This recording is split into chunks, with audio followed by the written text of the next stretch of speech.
Anime Blue Lock Season 2 has concluded with Isagi's bitter defeat to Itoshirin. But that was just the beginning. The real challenge now emerges, facing off directly against the world's football geniuses. Will Isagi's ego and new weapons be enough to resist them? And more importantly, the decisive battle against Japan's U20 team will determine the fate of the entire Blue Lock project. Let's explore the explosive journey right after the anime. The curtain on Blue Lock's first phase has finally fallen, granting the players a precious respite to return to the real world. For Isagi Yoichi, everyday life now holds a completely different hue. The faded shot into the U20 Japan goal not only brought victory, but also etched his name onto the football map, transforming an unknown boy into a recognizable rising star. But deep down, Isagi understood better than anyone that this was just the starting line. The fire of Blue Lock had forged and permanently changed him. From the moment he stepped in, the path back no longer existed. While the players enjoyed a brief vacation at the Blue Lock headquarters, a grander plan was taking shape. Among the powerful minds, Igo Jinpachi announced Phase 2, a new chapter of explosive scale designed to captivate global attention. This news was like a stimulant, making the members' break feel urgent and more compelling than ever. And then the summons were issued, officially kicking off Phase 2. The immediate goal was clear: to filter and build a completely new U20 Japan team capable of competing in the U20 World Cup. To do this, Igo not only relied on talents from Blue Lock, but also recalled key members from the old U20 team, those who had tasted defeat. According to Igo's philosophy, environment is the ultimate key to unlocking potential. Therefore, Phase 2 would throw the players into the crucible of the 5 top European national leagues. This was no longer training, but a real gamble. The young men had to stake everything they had learned at Blue Lock to fly into the big ocean, beginning their journey of transformation into true professional players. The moment of choice had arrived, and paths began to diverge. Kiguri, Nagi, and Reo, an inseparable trio, headed for the English League. The artist of the field, Barcha, chose Spain, the land of top-tier technical football. As the countdown clock ticked, Isagi was still deliberating between England and Germany. It was Barcha's advice, "Trust your instincts," that illuminated his path. Isagi decided to choose Germany, where his idol Noah reigned, and where he believed he could continue his fight to reach new heights. With burning determination, Isagi and his teammates who chose Germany entered the representative building. Here, the living legend Noah awaited, for he would guide them through this arduous phase. A similar scenario unfolded in the 4 other buildings, where other world-class strikers assumed the role of mentors. The battle for survival was now even fiercer. Blue Lock players had to compete fairly with 11 young club players to secure a spot in the 11-man starting lineup. The Neo Egoist League, a showdown between 5 teams representing the 5 most elite footballing nations, was created with special rules to heighten the drama. The team that scored 3 goals first would win. Substitutions were unlimited, and mentor strikers could enter the field for 3 minutes. Of course, every performance was converted into points and rankings as the basis for selection for the U20 World Cup. Amidst the fervent atmosphere, the tournament officially began. Isagi joined Germany's Bastard München club, and immediately Igo unveiled a trump card.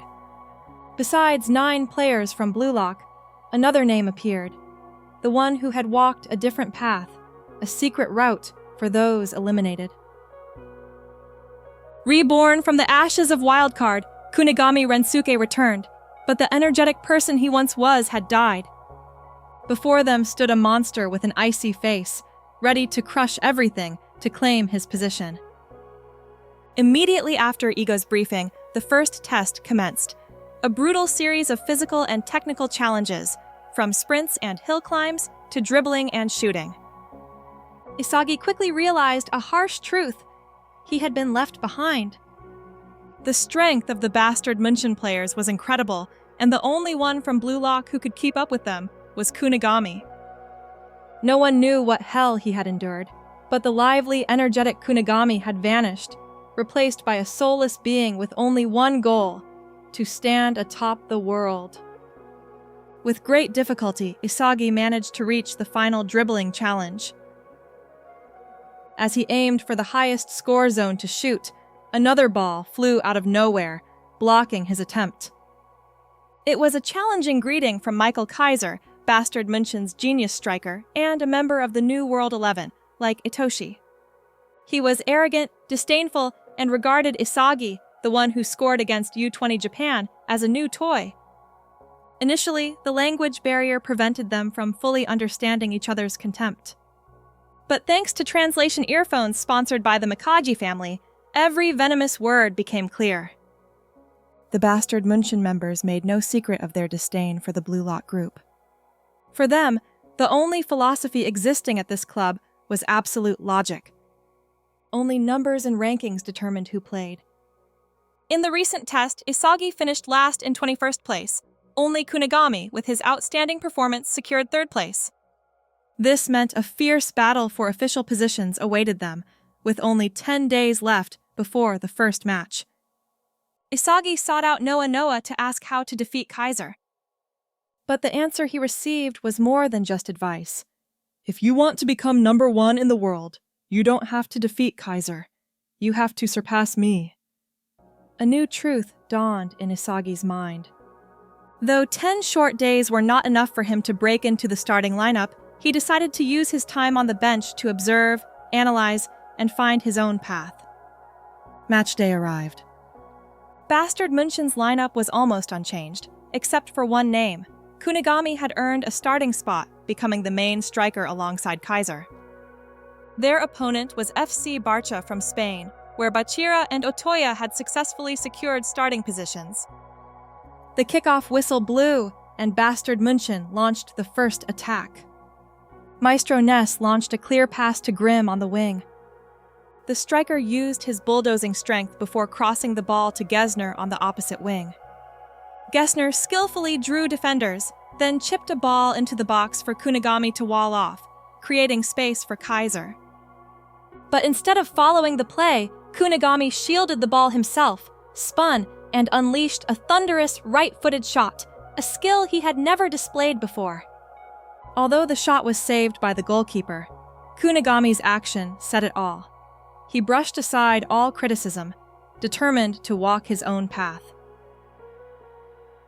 The ball returned to Barcha, and the stage now belonged to Bachira Meguru.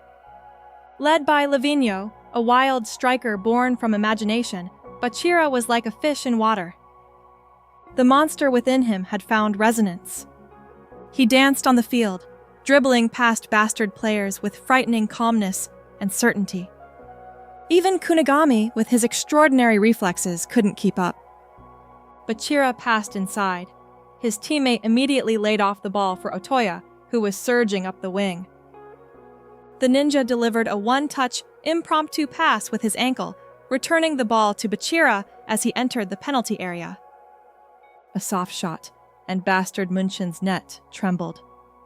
The early goal was a cold shower, awakening the killer instinct of Emperor Michael Kaiser. He and Wizard Ness began their own performance. Kaiser's play looked simple, but every action, every step, every touch reached absolute precision. Ness delivered a perfectly curved pass right to Kaiser's movement.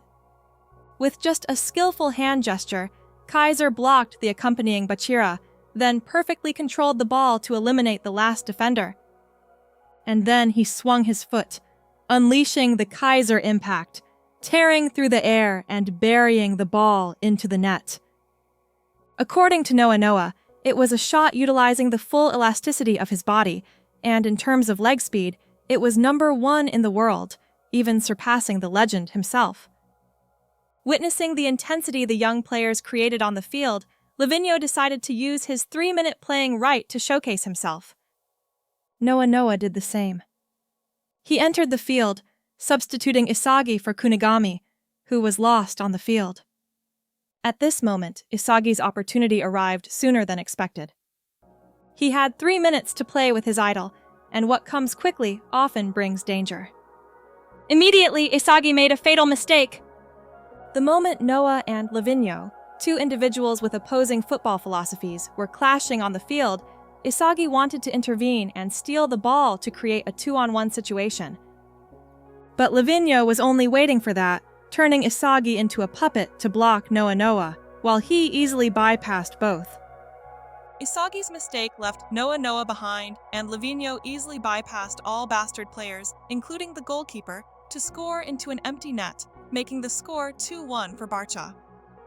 The ball quickly returned to midfield, with B having possession. Ness had the ball and immediately passed it to Noah, seeing him making a wide run. Noah skillfully bypassed Barcha players until only 3 players, including Lavinho, stood between him and the goal. Then he unleashed his strongest specialty. Noah faked a shot with his right foot, then shifted it to his left midair, firing an extremely powerful shot right in front of Lavinho. With that situation, Noah equalized in the opponent's helplessness. Indeed, the strongest weapon possessed by the striker, considered number 1 in the world, was his ability to shoot well with both feet and from every angle. Both Noah and Lavinho demonstrated different levels of class with just 3 minutes on the field. After 3 minutes, Kunigami returned to the field. After being pressed by Isagi about wildcard, Kunigami revealed that it was an experiment to create vessels possessing physical and qualitative attributes like Noah. This also meant that the closest person to Noah was he who could overcome all to reach this place. Although the relationship between Kunigami and Isagi was not good at this time, both had to put it aside to focus on the upcoming match because Barcha players had possession. It must be said that the duo Otoya and Bachira coordinated exceptionally well. Their performance proved why both were in the starting lineup today. If Ness hadn't excellently read their play and stolen the ball from Bachira, he might have once again dribbled past everyone and scored. The ball returned to Ness. He immediately observed Kaiser and delivered a razor-sharp pass towards him. Isagi at this moment desperately craved to prove himself. He decided to charge in and snatch the ball that was heading towards Kaiser. But immediately after, Isagi fumbled and made a rather confusing shooting decision. The shot was immediately blocked, but luckily, Bastard still had control. Of course, this time no one would pass to him again. Isagi's instincts then fully activated. He once again rushed to steal the pass heading to Ness's feet, then faked a shot and skillfully dribbled past Bachira. A cross immediately appeared. Kaiser quickly rushed in to receive it. But, from the beginning, the ball Isagi passed was only aimed at the position where Kunigami was standing. Receiving an impeccable pass from his teammate, Kunigami immediately fired his signature left-footed shot, finding the back of Barcha's net, settling the score at 3-2 and a hard-fought overall victory for the entire Bastard München team. Despite the victory, Ness and Kaiser were still very angry with Isagi and Kunigami. A striker making such an assist was nothing short of a joke. But Isagi didn't care about that. He was ready to quarrel face-to-face with the 2 Germans until he got tired. Just then, Ego came on screen. He revealed that this tournament was actually being broadcast live to countless club owners around the world. Each player's performance would be ranked by their annual salary. The better they played, the higher their salary. This was called the Blue Lock auction floor, and was where young players literally proved their worth. Isagi's current value was 17 million yen, and he was currently being invited by Berserker Dortmund. By the end of Phase 2, the 23 players, excluding foreign players, with the highest salaries would automatically secure a spot in the U20 World Cup squad. Another match had also just ended with Rin's brilliance as his PSG team excellently defeated Ubers by a narrow margin of 3-2. This phase truly attracted a huge number of fans watching via Blue Lock TV. For 500 yen a month, you could enjoy top-tier football. With this trick, they not only attracted big clubs to participate in the project, but also brought young players from Blue Lock into the spotlight, making them known to tens of thousands of people. But it would also be a double-edged sword. If they didn't get to play or couldn't perform well, that player's career was considered ruined with no way to recover. Everyone had to focus and train to the maximum because in 10 days, Bastard München would face Manchester City from England, where Nagi, Reo, and Chigiri were waiting. More about Manchester City. The mentor striker here was Chris Prince, an extremely complete center-forward with perfect body proportions. The philosophy of this club was insane speed and power to change the world. Hearing this was enough to understand how rigorously Nagi, Reo, and Chigiri must have undergone advanced physical tests. 10 short days had passed, and their well-deserved reward was a starting spot in the match against Bastard München. On Bastard's side, Isagi, Kunigami, Yukimiya, Corona, and Gagamaru were the blue lock players chosen to start. This was a very successful initial step in their effort to take starting spots from the German players. The kickoff whistle blew. Possession belonged to Bastard München, and they began to direct the ball towards Kaiser, as usual. With his keen observation and judgment, Isagi once again intercepted the ball heading towards Kaiser's feet, just like before. But this time, instead of scoring, he was easily controlled and bypassed by Reo. Reo maximized Nagi's ability to draw defenders to charge straight towards the goal alone. He unleashed a skillful outside-of-the-foot shot, forcing Gagamaru to stretch to his limit to block it. The ball was immediately launched to Kaiser for a counterattack. But Chigiri, with his lightning speed, excellently intercepted the ball. He single-handedly dribbled powerfully down the left flank. Corona, Isagi, Kunigami, and Bastard's defenders were no match for the Red Panther number 44. Chigiri cut inside into the central area with incredible dribbling speed. Once he reached the ideal position, he unleashed a highly deceptive curling shot directly into the right corner of the goal. 1-0 for Manchester City, and Chigiri had made an enormous impact playing on the left wing. The match quickly resumed. Kaiser was still quite relaxed at this point, and decided to pass the ball to Isagi to see what Blue Lock's ace could do.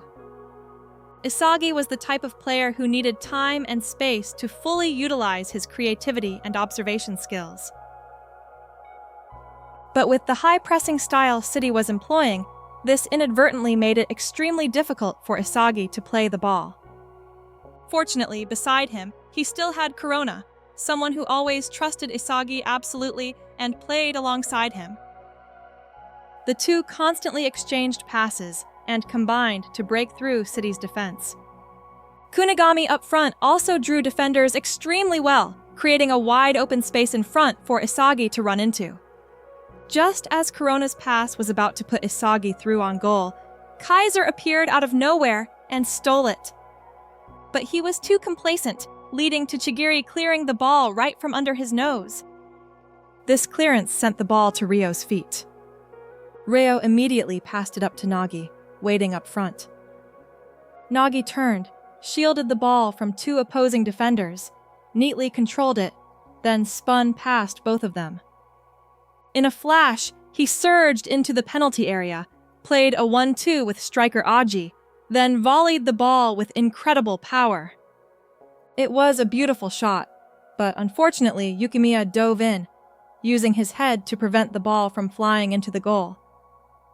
Nevertheless, it was clear that the Nagi who used to depend on his teammates' creativity was gone. Now, he acted entirely on his own calculations. He and his teammate Agi formed the most fearsome duo that City possessed. The match continued with a corner kick for City. Aji, with his superior physique, caused chaos in the penalty area. But luckily, Kaiser had tracked back to defend in time. A counterattack was immediately launched, very quickly. Kaiser and Ness combined with neat 1-2 passes to advance into the opponent's zone 14. 5 Manchester City defenders had blocked all shooting angles right in front of the goal, but Kaiser didn't think so. He saw a small gap between them, and the Kaiser impact shot was immediately unleashed, piercing through that narrow opening and flying into the net, to everyone's astonishment. The score was now 1-1. Through this goal, Isagi also realized Kaiser's superior vision. Besides being good at shooting with the Kaiser impact, Kaiser was also extremely good at finding shooting angles, good positions, and processing information about other players' movements. Isagi began to learn Kaiser's habit of constantly scanning the entire field. He absorbed a plethora of information occurring on the field, then used his judgment to create an Isagi with a completely new style of movement. The beginning of this was an excellent interception and tackle from Nagi. Isagi dribbled forward alone, his mind constantly thinking. It continuously pointed out the positions of other players, their movements, and the most logical attacking direction to score. It was as if Isagi was controlling all the players on the field, including himself, to advance, using Kunigami as a decoy, then combining with Kurona to put himself into the best open space to shoot. That plan was 99% successful, but Kaiser once again appeared to disrupt it by blocking the goal. This forced Isagi to change his shooting direction by shooting powerfully through Kaiser's legs. The ball flew with incredible speed towards the goal when Kunigami unexpectedly appeared out of nowhere. He volleyed spectacularly to score, raising the score to 2-1 amidst the excited shouts of the spectators. Isagi was utterly furious about this, believing Kunigami had stolen his goal and turned it into an unintentional assist. But since they were still leading, Isagi gradually regained his composure to continue analyzing the match. Meanwhile, on City's side, Nagi, fed up with having to create everything himself, turned to Rio for help. He hoped they could play together again as before.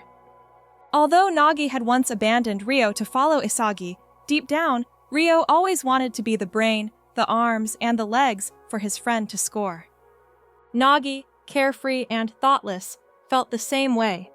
He still wanted to reach the pinnacle of football with Rio because the time they played together was incredibly happy for him.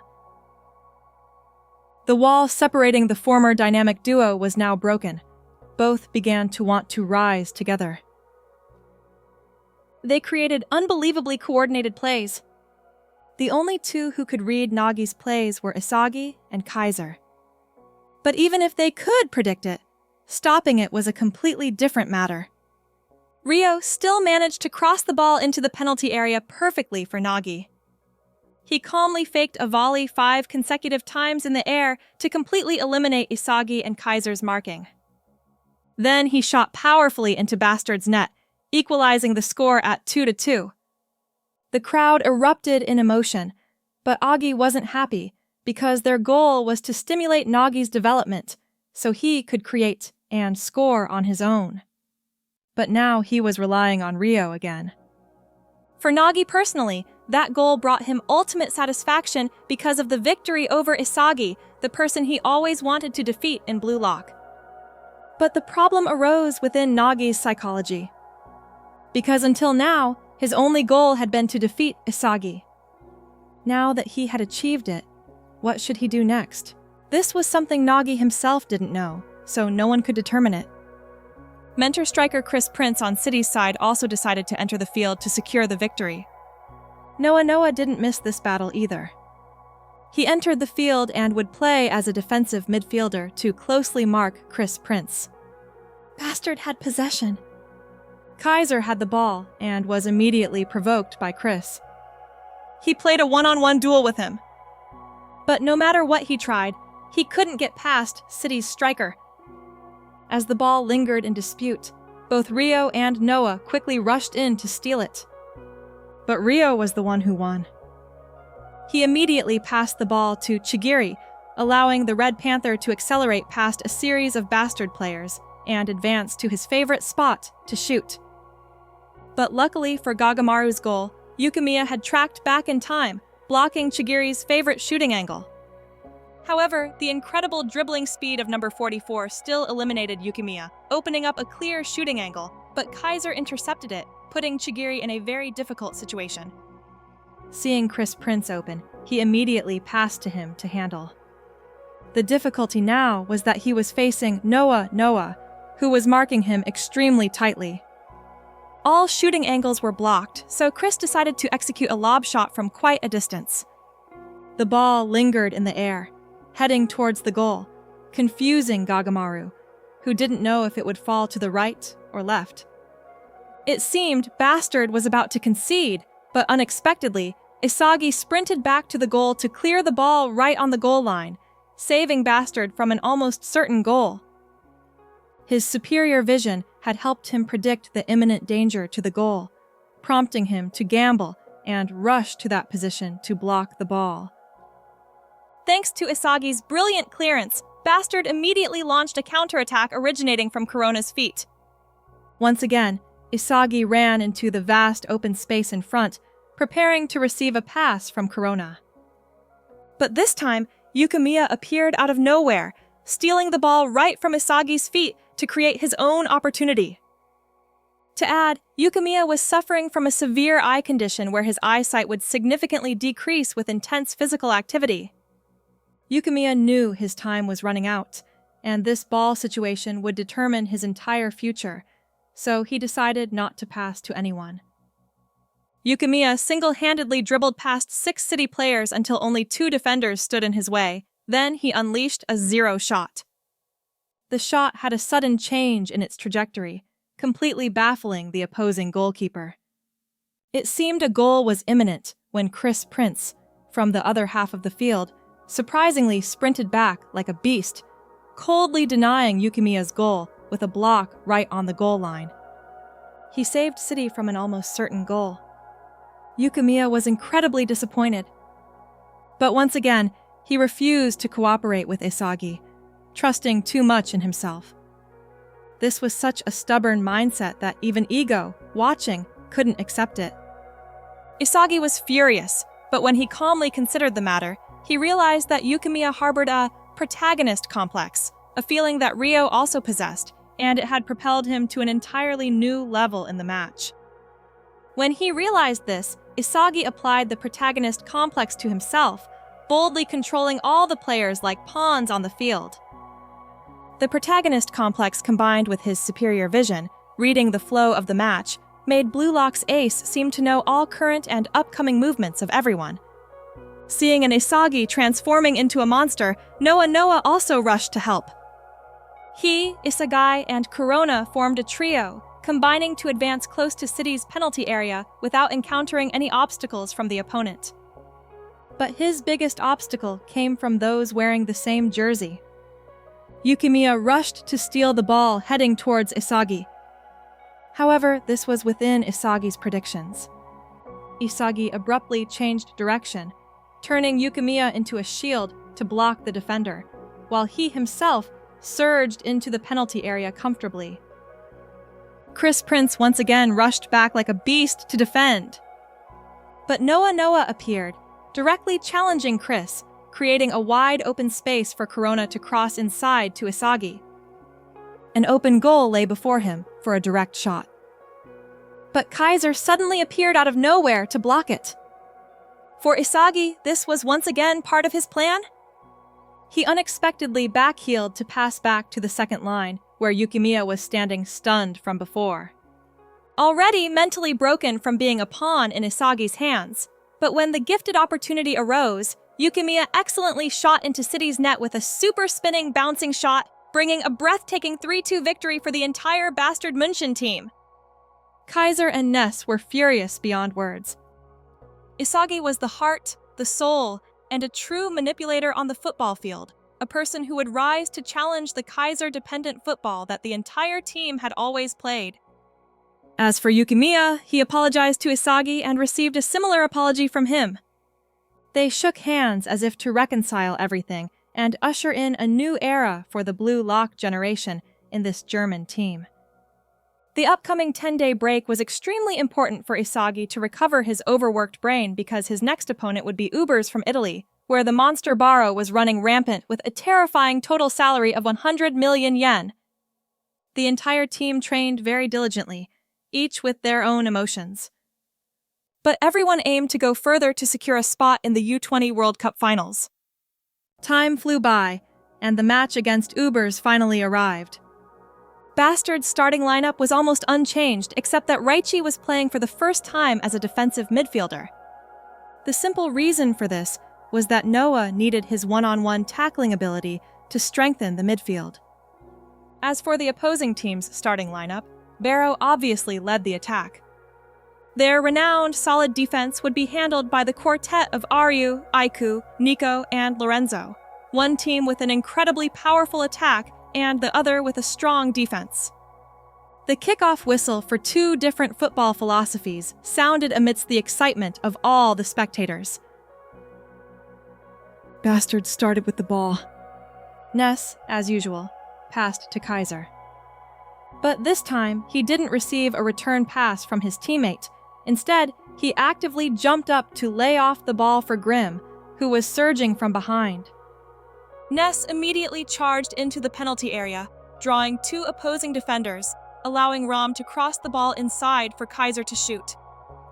This attacking play was very effective, but was quickly read and neutralized by Lorenzo of Ubers. This player was the new generation B11 defender, the heart of Italy's defense, and a peer of excellent players like Kaiser. After stealing the ball, he immediately dribbled it forward with wriggling, zombie-like movements, surprising everyone and bypassing them all. With their current formation, when Lorenzo pushed forward, Nico immediately dropped back to cover. The surrounding players also diligently moved back to cooperate, helping their defensive star dribble all the way to the edge of the penalty area. With a fake shot, Lorenzo drew all of Bastard's defense towards him, leaving Baro alone, charging like an arrow from the wing. A cross was immediately delivered. But Isagi, from seemingly nowhere, tracked back very quickly to block the ball right from Baro's feet, to everyone's surprise. With his supervision activated, Isagi immediately identified the pieces to create a goal. As usual, he played a 1-2 with Corona to stretch the opposing markers. Taking advantage of Lorenzo marking Kaiser one-on-one, Isagi used Yukimiya as a shield to maintain his speed and charge forward. It was the same old play. Blue Lock's ace passed the ball to Corona, then sprinted into the space between Aiku and Nico. Corona, always so subtle, delivered a perfectly weighted pass for Isagi to take a direct shot in a one-on-one situation. Despite Ness rushing in to interfere by blocking his dominant foot, Isagi confidently swung his left foot to shoot, raising the score to 1-0 amidst the cheers of the crowd. Through training sessions with Kunigami and distant Bachira and Chigiri, Isagi had finally unlocked his left-footed shot, the potent weapon Kunigami often used to score. The opening goal surprised everyone. Lorenzo also decided to stay in his defensive position to prevent their defense from being breached as before. Ubers quickly launched an attack to equalize, but Isagi once again read the flow of the game and stole the ball from Baro's feet in the nick of time. However, as soon as he had the ball, 3 Ubers players immediately rushed in to reclaim it, surprising Isagi and causing him to lose possession instantly. Nico dribbled forward, playing a 1-2 with Sendo. Even Baro participated in this combination to disrupt Bastard's defense. When everything was chaotic, both Nico and Sendo immediately spread out to both sides to obscure the goalkeeper, creating space for Baro from the second line to comfortably unleash a deceptive shot that left Gagamaru rooted to the spot.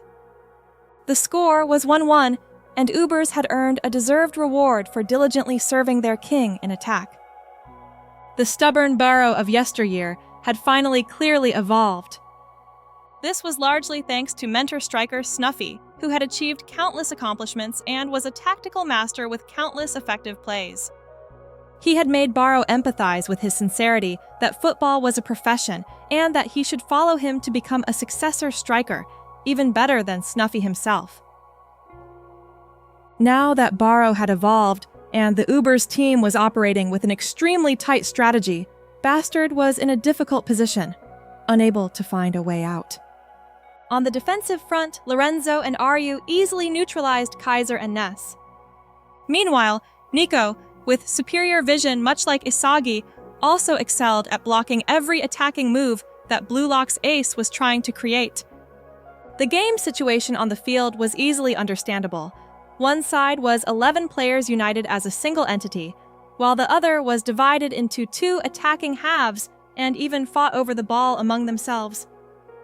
Isagi had to worry about predicting opponents' future actions and also predicting and stealing the ball from his teammates. However, one troublesome individual for him was Ness, who was currently in an extremely unstable mental state. Unable to help Kaiser for a while, Ness became very panicked and quickly had the ball stolen by Kunigami. He dribbled straight forward without bothering to look for anyone to pass to, forcing Isagi to also rush in to steal the ball. Nico also intended to intervene. He used his superior vision, focusing so intently on Isagi that he forgot about Reichi, who had appeared behind him to block him. Blue Lock's ace didn't miss this opportunity to steal the ball back from Kunigami's feet and immediately combined with Corona in the old play. When the ball returned to his feet in a one-on-one situation, Ubers' Aiku had read this play with eyes just like supervision. He blocked all possible shooting angles, left or right, for Isagi. This forced Isagi to immediately pass to Yukimiya, who was surging forward, unchallenged. Lorenzo had to rush to Yukimiya to close the space. This also meant allowing Kaiser to comfortably charge in and receive a cross from Isagi. He calmly chipped the ball to eliminate Sendo, then was suddenly fouled by Aryu, sending him flying into the air. Kaiser didn't even bother to fall to earn a penalty. He decisively unleashed the Kaiser impact in a bicycle kick, firing into Uber's net to everyone's dread, and the score was now 2-1 for Bastard München. But even though he had scored, Kaiser was furious because he understood that the goal was entirely within Isagi's calculations. The interesting rivalry between Blue Lock's ace and this young World 11 striker made Snuffy eager to enter the field immediately. But this was also what Noa had been waiting for. The two mentor strikers entered the field, and the most intense 3 minutes officially began. Snuffy's entry onto the field changed Uber's tactical system. They pushed both Nico and Lorenzo up to attack with a terrifying, relentless tempo. All of Uber's attacking players constantly exchanged passes in the midfield, which even Isagi's supervision couldn't stop. Snuffy was truly the king manipulating the field at this moment. Kaiser's supervision combined with Isagi's saved their team from almost certain goals. But the more attacks failed, Snuffy's genius mind immediately began to devise other plays. The difference with this mentor came from his proficiency in both jujutsu and his willingness to step back and prioritize the team's success. Snuffy made even Noa acknowledge that he was the #1 player in the world in overall ability, and Noa had not yet figured out how to dethrone him. Sometimes patience also opened a new path. Noa had told Isagi this before continuing the match, making him devise a new plan to defeat the brilliant mind on the opposing side. Isagi immediately went to Reichi and briefed his teammate. Mark Snuffy one-on-one within a 2-meter radius, in a semicircle like a protractor. This method would significantly limit Snuffy's passing options and help Isagi intercept the next pass from the opponent. The strategy was perfectly logical. Thanks to Reichi's tenacity and excellence in tracking Snuffy, Isagi successfully stole the ball back, initiating a new counterattack for Bastard. But unfortunately, Aiku seemed to have anticipated the situation, quickly reclaiming the ball from Isagi's feet and delivering a deadly through ball directly to Baro, putting him in an extremely dangerous one-on-one situation. Thanks to Reichi and Isagi's active defense up front, Bastard's defense now had cover to deal with this ball. After conceding once to Baro's shot, goalkeeper Gagamaru was now very confident in handling the situation. He calmly anticipated the opponent's shooting timing, then gently leaped to embrace the ball. Gagamaru immediately threw it to Isagi to launch a lightning-fast counterattack. Blue Lock's ace, along with Noa and Yukimiya, charged forward like 3 arrows, overwhelming the opponent. Noa accepted being fouled to clear a path for Isagi to surge straight ahead. He passed to Yukimiya, then ran into the open space in front, as he always did with Corona. But Yukimiya didn't understand Isagi's intention. Instead of a low, perfectly weighted pass, Yukimiya delivered a high pass, causing the precious counter-attacking opportunity to be immediately neutralized by Snuffy. It was a great pity that his most understanding teammate, Corona, was sidelined with cramps. Isagi, at this moment, needed a teammate with a similar mindset more than ever. But for now, he had to put it aside and focus on tracking back to defend. Isagi had already realized that Uber's players organized their plays in a very rigid, machine-like manner, exactly as Snuffy instructed. This made it easy for him to read their plays. Even a formidable force like Baro couldn't escape the superior vision and encirclement that Isagi possessed. Today, Baro had been read by Isagi 4 times, and that was more than enough for the pride of a king. Baro, in his fury, stirred up the field, drawing all his teammates to follow his upcoming strategy, completely disregarding Snuffy's tactics. When the ball returned to Baro's feet outside the penalty area, both Isagi and Kaiser had appeared to cover all possible shooting angles. Baro continuously performed fake moves, then pushed the ball back and forth to find an open space to shoot. When the moment was ripe, Baro immediately swung his leg, shooting through the narrow gap between Isagi and Kaiser, who had barely shifted their feet in a split second. The ball flew powerfully like a laser beam, directly towards the position where Snuffy and Noa were standing. Snuffy skillfully shielded to eliminate Noa, then lifted his leg, allowing the ball to smash directly into the net, equalizing for Ubers in an emotional moment. Rewinding to the past, Snuffy had achieved countless successes with his best friend, but then both indulged in hedonism, leading to losing everything. His friend then ended his own life, leaving a Snuffy who no longer yearned for the ball.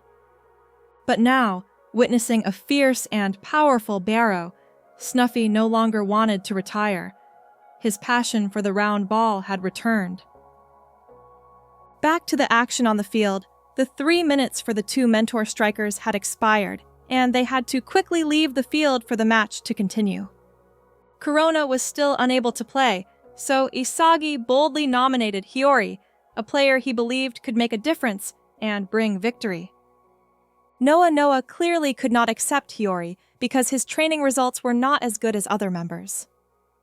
But this was the first time that Hiyori, who had always hated football due to his family's expectations and dreams, stood up to ask to play. He was confident that he would become the shadow for Isagi to shine because both shared very similar eyes and minds. After some thought, Noa allowed them both to play, on the condition that if they failed, they would immediately lose their spot. The decisive kickoff of the match finally took place. Ness and Kaiser were determined not to let Isagi surpass them. Both constantly showcased their skills in the midfield area to create space for Kaiser to charge straight into the opponent's penalty area alone. Kaiser's superior vision helped him quickly spot a shooting angle. But that arrogant Kaiser impact shot was easily blocked by Lorenzo's head. The ball rebounded to Isagi, but it was quickly cleared to Hiyori, whose eyes had anticipated the move, and he ran to get the ball. Hiyori was immediately pressed by Baro and Nico. He was overwhelmed by the intense match and lost the ball, thus opening up an extremely dangerous counterattack opportunity for Ubers. For Ubers now, they were a loyal army who would assist Baro in scoring by any means possible. In return, Baro had also demonstrated his determination to win by being willing to track back all the way to the midfield to help regain possession. Baro had made the Ubers team fall in love with themselves to the extreme. This made Hiyori ecstatic about football. At this moment, he would be the golden key to unlocking success for Isagi. Since they first met at Blue Lock, he had found his true purpose. From now on, Hiyori would live to serve Isagi to become king. As a testament to that determination, coupled with his superior vision, he immediately stole the ball from Lorenzo's pass. With a directorial playstyle, Hiyori danced with top-tier technique in the midfield area, then delivered an extremely perfectly weighted lobbed-through ball for Isagi, who was making a run. Blue Lock's ace chipped the ball once, completely eliminating both Aiku and Lorenzo who were marking him, but just as he swung his leg to shoot, Kaiser appeared out of nowhere. He shot at Isagi's ball, turning it into a powerful shot. However, its trajectory was not accurate, allowing Baro to track back in time to block it. The ball soared into the air amidst the scramble of players from both sides. Finally, Hiyori was the one who got it. He immediately looked for Isagi to continue the pass. But in this moment, Hiyori's mind briefly wandered with the thought, why was he fulfilling Isagi's expectations? If he accidentally lost football, would anyone still love him? And then Hiyori remembered what Karasu had once told him. Try to have expectations for yourself. That seemingly simple sentence awakened Blue Lock's number 23 player. Hiyori was born to play football, and he immediately swung his leg to shoot towards the goal, to everyone's surprise. The shot carried much of Hiyori's hope, but unfortunately, it was blocked by Sendo and ricocheted off the crossbar. A great pity. Hiyori had dared to bet on himself. Although it failed, it was the clearest proof of his growth. And that play made Isagi realize a crucial key to winning the match. Isagi shouted very clearly to Hiyori once more, "Let's swallow it this time! Just this once!"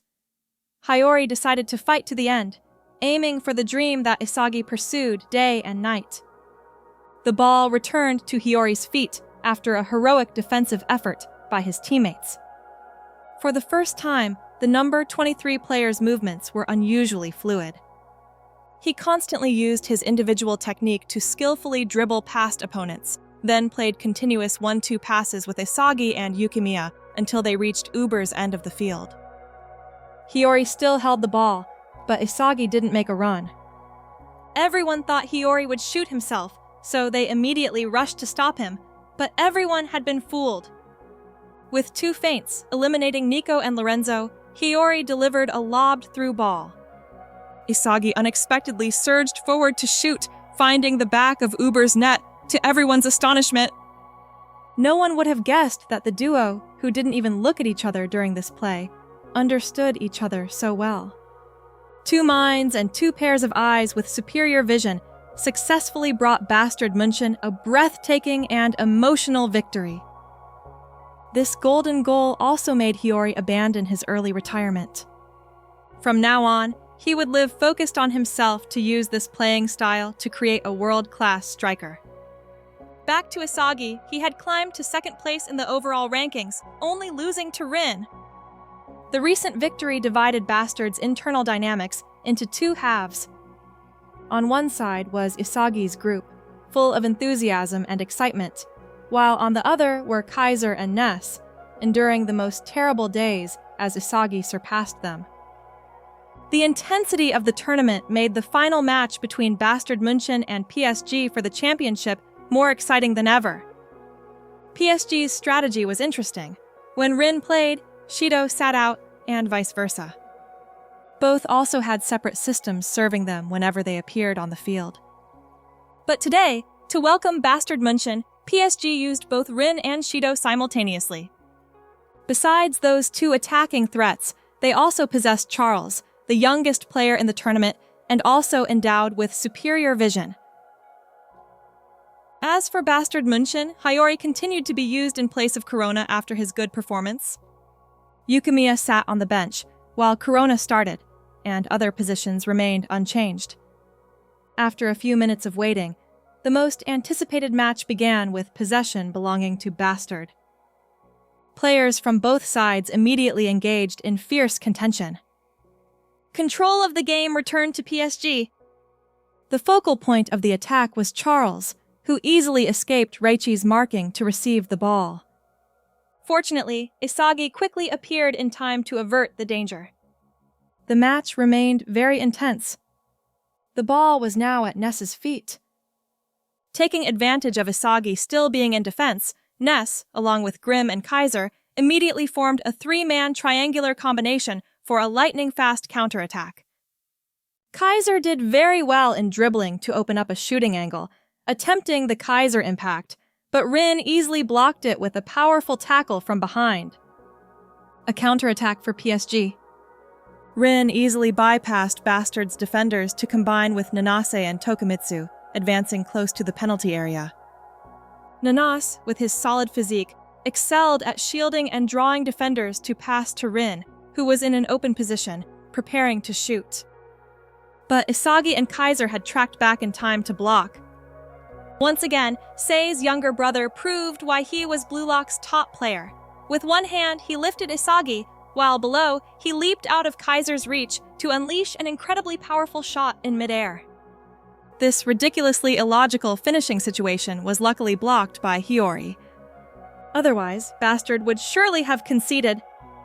The danger to the goal was not over. The ball lingered in the air and belonged to Karasu. He skillfully kept the ball, drawing attention to himself, then unexpectedly backheeled to Charles. Not a shot, not an assist for Rin. Charles simply delivered a superb pass directly into the penalty area, where Shidou was charging like a bloodthirsty beast, heading the ball into Bastard's net. This goal was almost identical to the one Isagi and Hiyori had scored against Ubers. No prior calculation was needed. It was simply a goal where the passer and the finisher found each other through a connection between two superb performances. The one who delivered that assist, Charles, was truly too great a threat, so much so that even Hiyori's eyes couldn't keep up. A small tactical change was implemented. Noa instructed Kunigami to mark Shidou one-on-one in any situation. And this yielded extremely significant results. Kunigami blocked all of Charles's passes heading towards Shidou. Thanks to Kunigami, Charles was read by Hiyori in a passing situation. Hiyori immediately orchestrated a counterattack for Bastard. Despite being tightly marked by 3 players, he still excellently delivered a lobbed pass, his specialty, into the penalty area for Isagi, who was making a run. Isagi crossed over to where the ball would fall, and the recipient was Kunigami. Kunigami headed the ball back to Isagi. A play no one could have predicted, as everyone thought Kunigami would never pass. But this assist was for the half stake that Kunigami still owed Isagi, and everything was part of Blue Lock's number 10's superhuman calculations. From up front, Isagi faced the goal. Despite being pressed by both Kaiser and Rin from either side, he calmly faked a shot, took a left-footed shot, then immediately volleyed mid-air with his right foot, equalizing the score at 1-1 for Bastard. From that moment on, with Isagi as the center, Bastard played noticeably better, and the players supporting Isagi were also evolving very quickly. This led Noa to decide to take Grim off and replace him with Corona, someone who was also wholeheartedly dedicated to Isagi's success. This change also meant that the Kaiser-centric football was now just a duo of Kaiser and Ness. Continuing with the match, seeing Shidou being so tightly marked by Kunigami, Charles, utterly frustrated, asked to be substituted without bothering to help Rin, who was being double-marked in front. This difficult situation forced Rin to pass, and the ball was quickly intercepted by Corona. While searching for Isagi to prepare a counterattack, Corona had the ball stolen by Kaiser. Kaiser immediately combined with Ness as usual to advance the ball into the edge of the penalty area. Kaiser, impatient, decided to execute the Kaiser Impact Magnus shot, a shot combining the power of the Kaiser Impact with the curl of an outside-of-the-foot flick, which sent the ball off target. Clearly, Kaiser had only practiced this move in training and had never used it in a match. The missed shot further diminished his morale. Kaiser's personality was shaped by his past, living with an alcoholic father. Kaiser was beaten daily. That unhappy childhood created a malicious Kaiser. Now, Kaiser realized that if he kept devouring the weak and obsessively protecting his status, he would never advance further. From this moment on, Kaiser would discard everything to start over from scratch and build his most perfect version. The beginning of this change was Kaiser ignoring cooperation with Ness. He actively sought to combine with Raichi and constantly operated independently across the field to find a goal. Kaiser aimed for the gaps when Isagi made errors in distributing the ball, forcing Kunigami to play a 1-2 with him when he couldn't move due to Shidou right behind. He did everything only because he wanted to score himself, but his excessive desire caused Kaiser's plays to lack noticeable sharpness. Kaiser's opportunity faded just as the trio of Hiyori, Corona, and Isagi formed a dangerous attacking triangle. They almost scored if Charles hadn't unexpectedly regained his motivation and appeared to clear the ball. The ball stopped at Ness's feet. He immediately found Kaiser and passed it back to him to shoot. But Kaiser, lacking confidence at this moment, actively laid off the ball to the second line where Corona was waiting to receive it. Corona was forced to choose between passing to Kaiser or Isagi, as both had started making runs very quickly. But the one Corona seemed to trust more was Kaiser, as he had actively run a loop around him without stealing the ball as he had done before. Corona launched a backward pass to Kaiser. It flew very fast, then surprisingly slowed down and finally stopped completely. It was perfectly timed for the World 11 striker's leg swing. With all conditions aligned, timing, position, and opportunity, the Kaiser Impact Magnus was immediately unleashed. The shot, carrying Kaiser's incredible desire, curled into an arc with extreme power, flying straight into PSG's goal, leaving the goalkeeper helpless as he watched the ball nestle into the net. The score was now 2-1, and Kaiser's emotions were exploding more than ever. Kaiser thanked Ness for the past period and told him to go find a new king to serve because from now on, Kaiser would be a free individual. An individual who tended to develop abilities from established rules and roles. He, along with his new path, would fight to the end to decide victory or defeat with Isagi in this final decisive goal. Returning to the action on the field, PSG was now in an extremely difficult position. Shidou's attacking wing was locked down by Kunigami, while Rin's other wing was constantly pressed by the trio of Isagi, Hiyori, and Kaiser. Isagi manipulated the field so masterfully that Rin was like a mere puppet in his massive tactical chessboard. Or even Kaiser knew he was fighting alone. Isagi, along with Corona and Hiyori, proactively combined around Kaiser, making him furious and charged straight into the penalty area immediately. This run was also calculated by Isagi beforehand. It had attracted many defenders, creating space for Blue Lock's ace to surge towards the opponent's goal. But unfortunately for him, Rin had now activated his destructive mode. With his tongue sticking out and constantly drooling, he combined and dribbled at full speed like a perfect, flawless machine. To stop Rin, Isagi, Kaiser, and even Ness had to track back to win the ball back at all costs. The field at this moment was entering its most intense phase with outstanding individuals on the field. Rin was now nothing short of a bloodthirsty beast playing football with his entire life. He glided powerfully, making it impossible for anyone on Bastard to mark him, constantly playing 1-2 passes with his two satellites, Tokumitsu and Nanase, to create space. When even Isagi couldn't keep up with him and the goal was wide open, Rin unexpectedly decided not to shoot, but to pass back to Charles, to everyone's surprise. No one understood this self-losing individual, but it was simply because Rin didn't want to score a goal that wasn't satisfying for him. What Rin aimed for was perhaps even further than anything Isagi could conceive. Rin passed the ball to Charles and tacitly asked the young man to assist him. Charles, enraged, dribbled to the byline, then delivered a spectacularly artistic Rabona cross into the penalty area. The ball's landing point was perfectly weighted for both Rin and Shidou, who were powerfully charging in. Kunigami had been neutralized by Gagamaru, allowing the monster Shidou to slip past. However, he had no chance to compete with Rin for the shot, because Rin's diagonal run had completely fooled Shidou. The only person who tracked Rin's play was Isagi. The fated situation between Blue Lock's fiercest rivals unfolded in an impossibly intense manner. Isagi, disregarding everything, charged straight into Rin to block the goal at all costs. But suspended in mid-air and tightly hugged by Isagi, this tongue-flapping monster still managed to unleash an incredible shot. It flew past Bastard's entire defense and lodged directly into the corner of the net, equalizing the score at 2-2 in an emotional moment. Rin was ecstatic, even though he was bleeding from the collision with Isagi. This terrifying monster instinct delighted Kaiser and even mentor striker Julian Loki, who was excited and decided to enter the field to battle.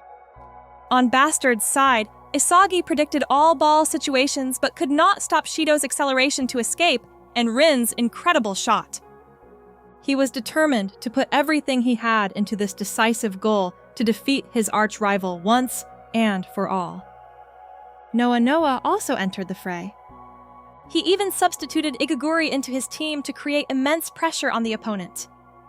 Bastard started with the ball with a smooth combination between Noa and Isagi, which went very well until Loki appeared and stole the ball with his absurd speed.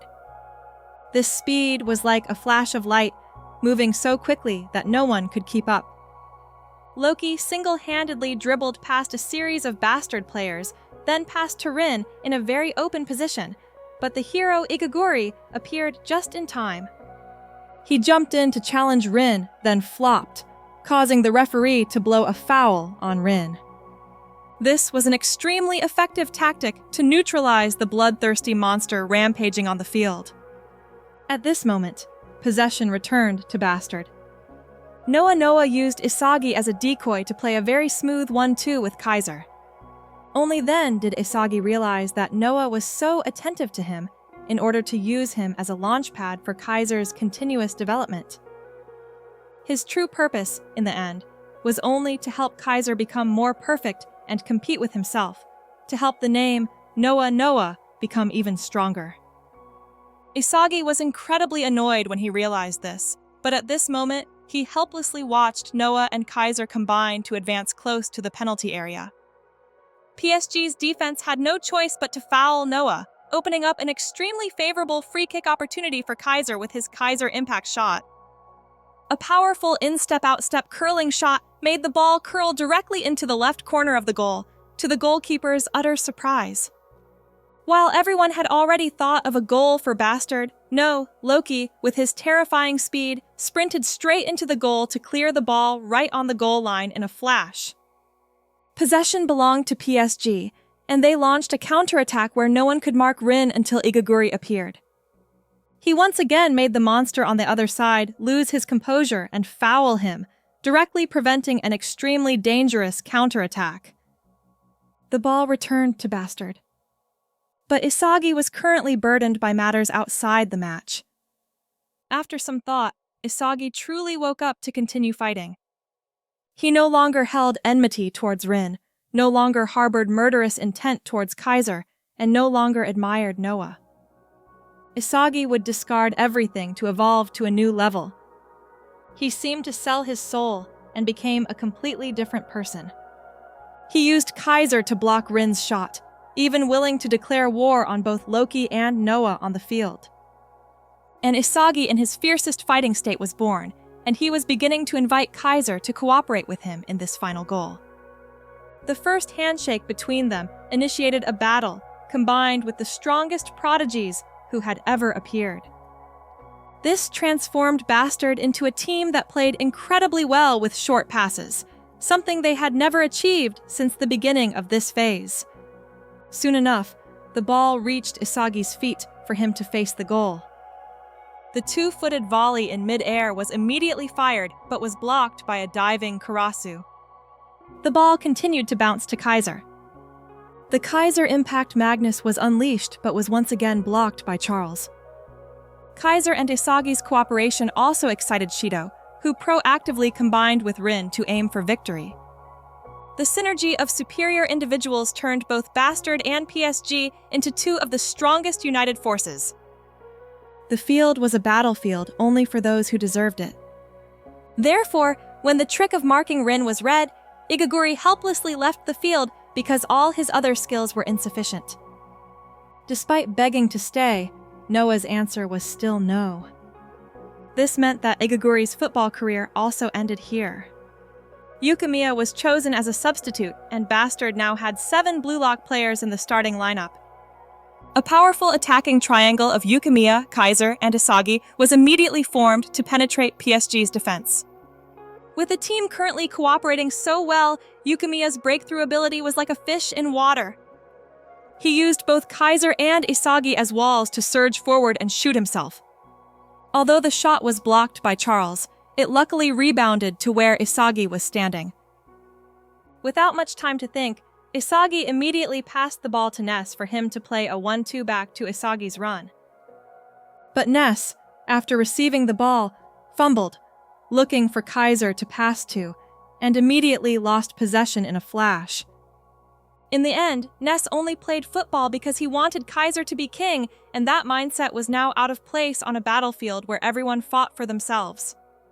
Even if scolded, Ness could not abandon that thought, so Kaiser had to once again brush Ness out of his sight. He combined smoothly with other Blue Lock players because he was being actively separated from Isagi by PSG.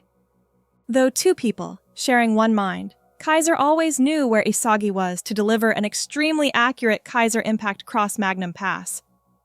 Isagi also understood his teammates' intention and immediately rushed to where the ball was falling, but was unexpectedly blocked by Rin.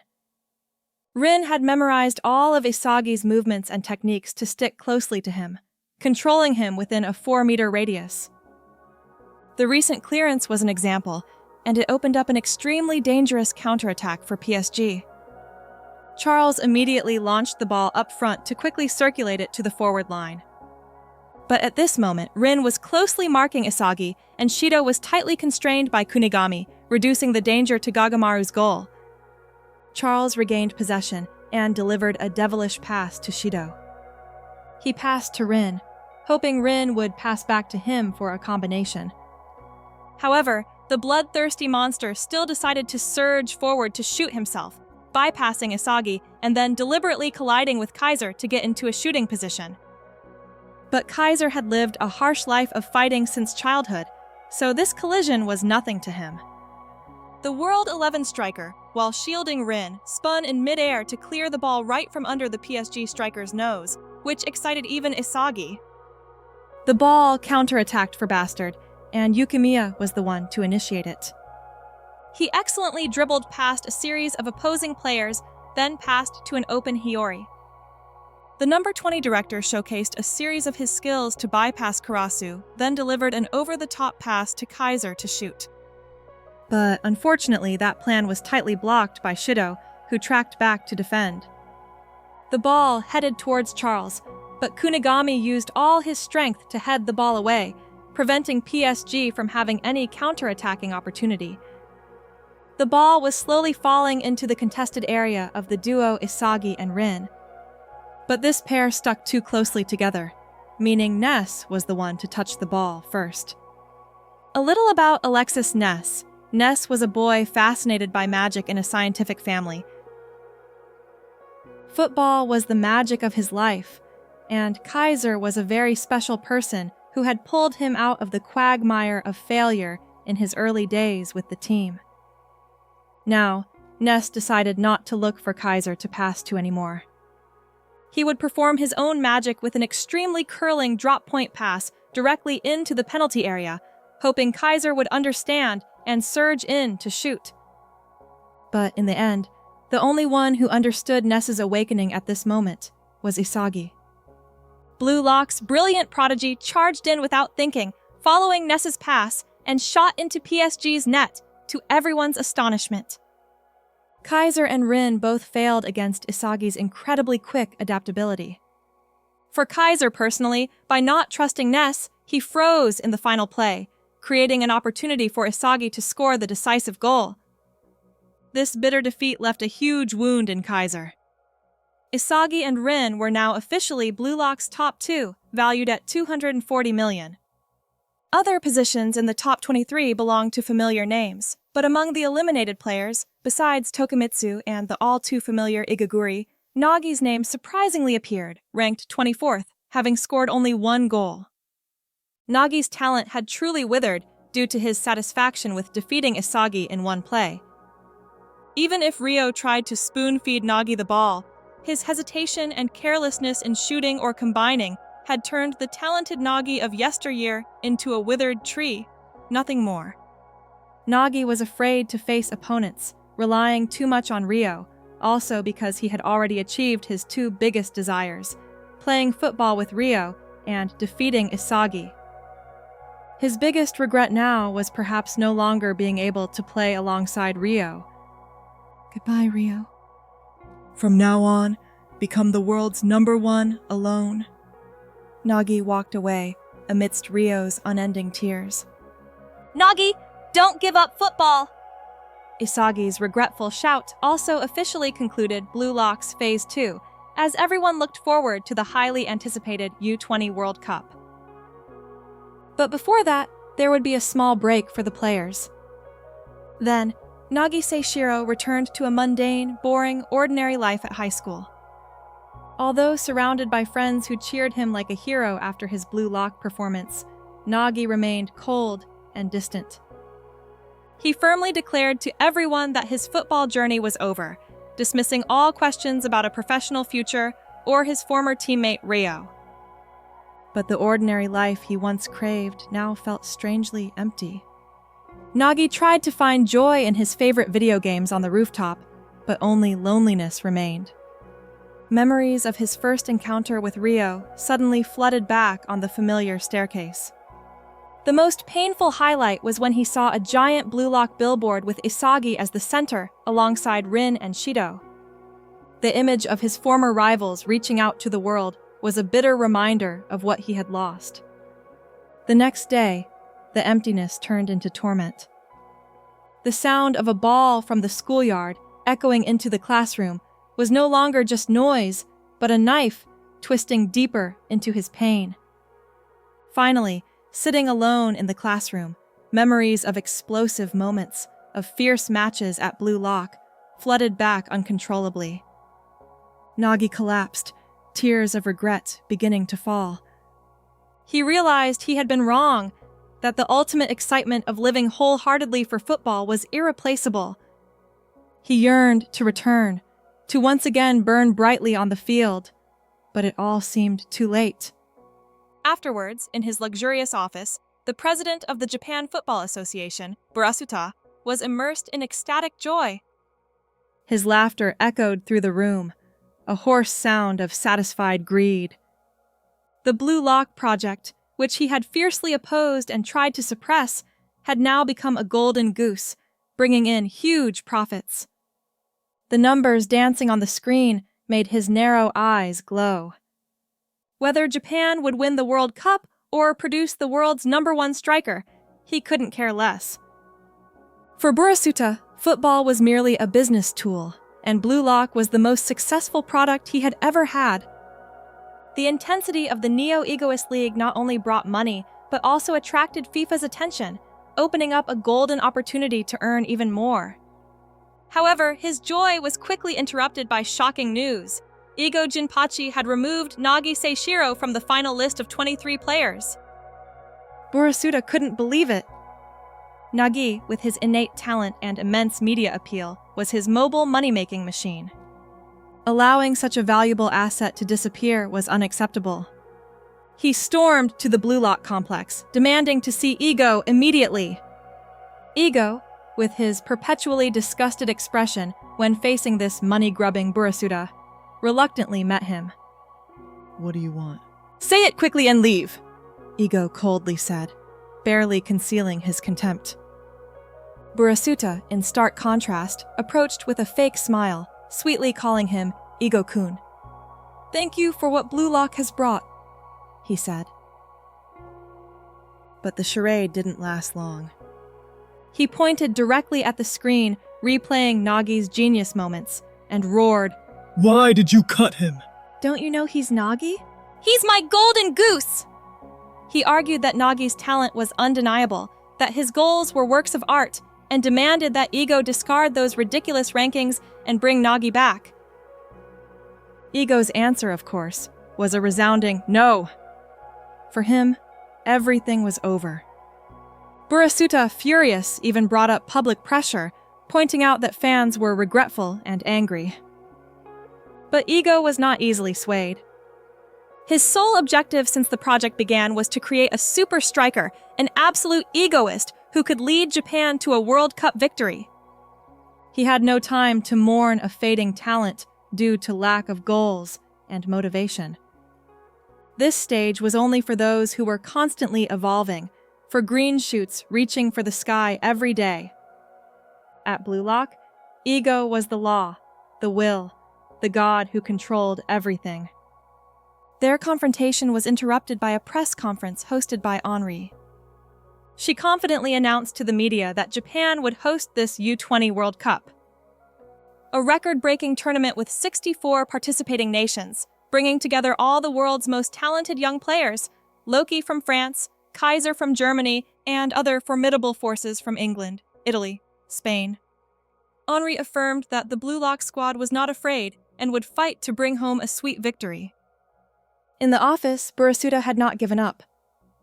He boasted that he himself had lobbied FIFA to choose Japan, considering himself God, while Ego was merely a hired magician. He ordered Ego to bring Nagi back, but Ego had reached the limit of his patience. He flatly declared, "Nagi is currently not necessary for Blue Lock. If you insist, I will leave this project." That threat made Burasuda flinch. Losing Nagi meant losing his golden goose, but losing Ego meant he would lose the Phoenix, losing the entire money-making project. The argument ended in a forced compromise. Burasuda threatened to fire Ego if they didn't win the championship, while Ego merely sneered, declaring he would turn Japan into the hottest focal point of world football. Outside, the press conference concluded with a resolute statement from Isagi Yoichi, representing the players. He promised to bring the championship cup home. 47 days of countdown began. While the entire football world was buzzing, Nagi Seishiro was still immersed in the virtual world of video games, completely unaware of the storm his absence had caused. After a fiery Neo Egoist League, where he had to constantly evolve to survive among monsters, Isagi finally returned home. The warm family atmosphere, the aroma of his mother's tonkatsu, was the greatest reward. His mother, with undisguised pride, had prepared a victory meal to congratulate her son. While eating, Isagi reminisced about this very tonkatsu. But the feeling after the high school qualifying defeat years ago was so bitter. Today, it tasted sweet, the flavor of a victor. The one who had risen to Blue Lock's #1 position, on par with Atoshi Rin. His parents couldn't hide their happiness seeing their son grow, become famous, and secure valuable contracts. The warm family conversation was interrupted by a mail carrier. It was a package from Blue Lock, inside a stack of old CDs, plane tickets, and a brief letter from Ego. Learn more about football. The key to your next evolution is in here. Find it yourself. Ego had prepared a unique evolutionary path for each of the 23 players. Who could find the key and unlock the gate to world-class level depended entirely on their ego and their ability to perceive. That night, Isagi delved into what Ego had sent. Initially, he thought they were videos of classic goals, but the more he watched, the more he realized a pattern. Each video, each cut, didn't focus on the final shot. Instead, it always started from the moment before. A ball control that changed the tempo, a decisive pass that broke through the defense. Isagi had an epiphany. What Ego wanted him to learn wasn't the goal itself, but the moment the goal originated, how to smell it before it even formed. These were football equations he had never known. A completely new horizon. He felt utterly excited, yearning to absorb all of Ego's profound thinking. In 45 days, the U20 World Cup would begin, and Isagi knew he had to become a completely different person. At the Blue Lock Center, Ego was also racing against time. He threw himself into work, forgetting to eat and sleep, meticulously developing special training plans for each of his raw gems during the precious 14-day break. Henri, worried about his health, personally cooked a plate of yakisoba with great affection. But Ego, with his panda-like dark circles under his eyes, was engrossed in typing, telling her to leave it and he'd eat later. He explained his philosophy to Henri. To cook a delicious meal, one must first go to the market to find the best ingredients. And in these 14 days, he wanted his 23 players to go to the market themselves, to find the missing ingredients to perfect themselves. And so, unique exercises were sent out. King Baro, instead of the football field, was sent to a university to face a rugby team, where he had to use his strength and brutality to fight against muscle-bound giants. In contrast to Baro, the artistic Bachira Maguru was sent to an elementary school. Here, he didn't face physical monsters, but rather summer vacation monsters. A group of children surrounded him, demanding he teach them how to play football. Bachira's task was to rediscover pure joy, boundless creativity from the most innocent souls. Chigiri Hayoma, with terrifying speed but limited stamina, was required to become a fish. Swimming was the exercise Ego gave him to enhance his heart and lung endurance, transforming Blue Lock's Exciter into a machine that could run non-stop. Hiro Kunigami Rensuke, who returned from Wildcard with a devil inside, was sent into the kickboxing ring where he had to hone his adaptability in one-on-one combat. As for the wildest monster, Shido Ryusei, Ego seemed to be at a loss. The letter simply said, "Do whatever you want to do before you die. All expenses will be covered by Blue Lock." And Shido chose skydiving, seeking extreme sensations to satisfy his insane bestial instincts. Itoshi Rin, the top-ranked player, was sent to a temple. His mission was to meditate, to calm his mind and reflect on his hateful ego. Every time a mad thought of crushing Ness and Isagi stirred in his mind, a monk's staff struck his head. Ego wanted to heal the only flaw in Rin's perfection, his mind.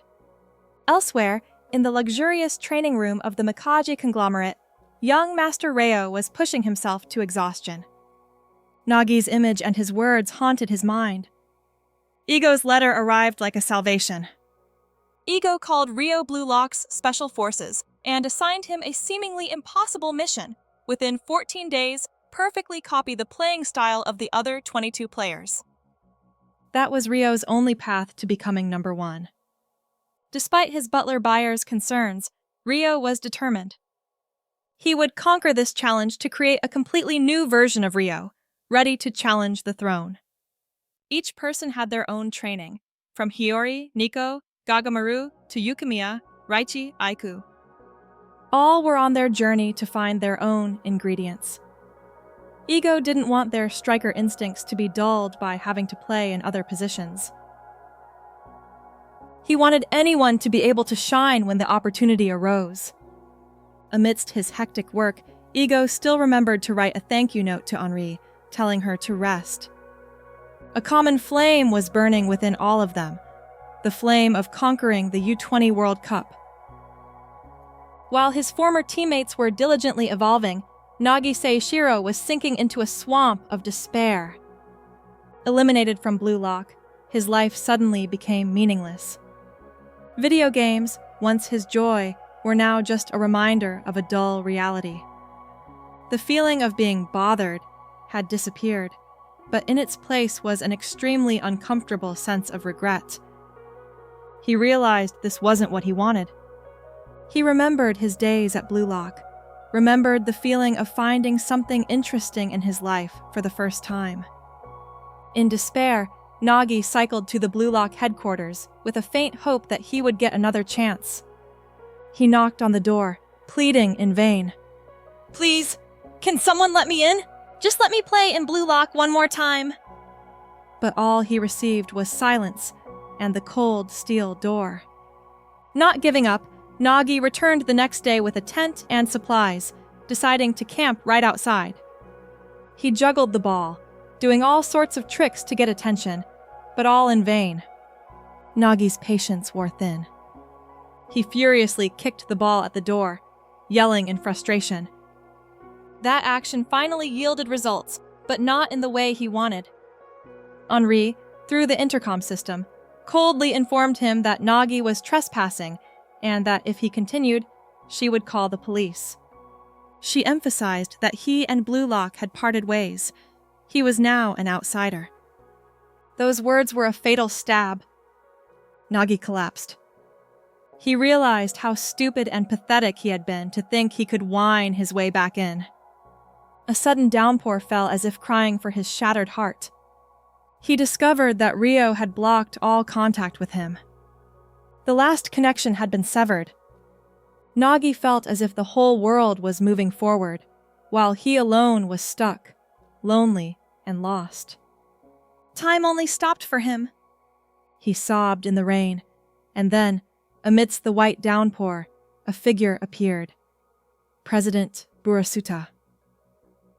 He approached Nagi, who was in his most pathetic state, and posed a mysterious question. Good news or bad news? Isagi's study trip began in Barcelona, Spain, one of football's holy sites. Before heading to the stadium to watch the La Liga final between FC Barcha and Chicorit, Isagi stopped at a local restaurant. Here, he met a young man his age, sitting alone, with an impressive long scar on his face. Isagi struck up a conversation, and they quickly chatted about football. Isagi passionately spoke about his love, the beauty of tactics, and the evolution of modern football. The scarred young man listened, but in his eyes lay a deep sadness. He admitted he no longer understood himself, and sometimes seeing people happy with their passion made him want to die even more. The conversation ended when the young man hastily left. Isagi, both curious and a little worried, quickly went to the stadium. He was overwhelmed by the intensity of tens of thousands of spectators, a fervent passion he had never experienced. When the two teams stepped onto the field, Isagi was stunned. The scarred young man he had just met at the restaurant was standing in FC Barcha's starting lineup alongside superstar Lavinho. Isagi quickly looked him up and learned the truth. He was Bunny Iglesias, one of the 11 new generation geniuses, FC Barcha's main striker. The match began, and Isagi witnessed Bunny's terrifying talent firsthand.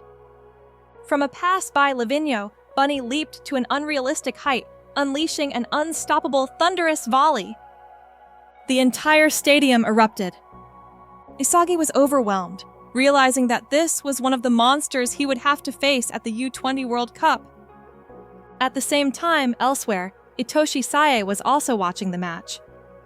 After witnessing Bunny's goal, the fighting spirit burned fiercely in his eyes. A top-level confrontation between two geniuses in Spain seemed about to be reenacted on the world stage. Under the pouring rain, Burasuta made the devil's offer to Nagi. He revealed that the U20 Japan team would have 3 additional spots, and the decision-making power rested entirely with him. To secure this compromise from Ego, he had to approve a huge additional budget for Blue Lock. He invited Nagi to take one of those 3 spots, to return through the back door, but every meal had its price. Burasuta set 3 conditions. First, Nagi had to win a special selection test. Second, once selected, everything about Nagi, from his future to his contracts, would entirely belong to him. And the final condition, the most cruel one, Nagi had to betray Blue Lock. He had to use his own talent to prove Ego's methods were wrong, to bring down his former teammates, and push Ego to the brink. Nagi was stunned. The chance to return to Ryo and Isagi appeared before his eyes, but then he shook his head. No, I can't. Nagi's refusal stunned Burasuta. Nagi admitted that Ego's decision to drop him was correct, that he no longer deserved it. He couldn't betray the place that had made him feel alive, where he had teammates who had passionately pursued their dreams with him. If there was a Blue Lock without them, what meaning would it have? Burasuta furiously cursed, calling Nagi a coward and a fool. Just then, his phone rang. On the other end was Itoshi Sae, announcing shocking news. Japan had been drawn into the U20 World Cup group of death, along with France and England. Burasuta immediately invited Sai to take a spot in the squad, but Sai coldly refused to participate in the group stage. He would only join this tournament for one sole objective: to face Spain and Bunny Iglesias in the knockout rounds. If the team couldn't pass the group stage, Sai would not play. Burasuta, despite his bitterness, had to accept this genius's condition. The call ended. He looked at Nagi, who was still standing motionless in the rain. His gamble still had 2 cards left, and one of them he was not yet willing to give up. 30 days before the big war, news of the group of death spread throughout Japan. At Blue Lock, the atmosphere was more tense than ever. Isagi returned to reunite with his teammates.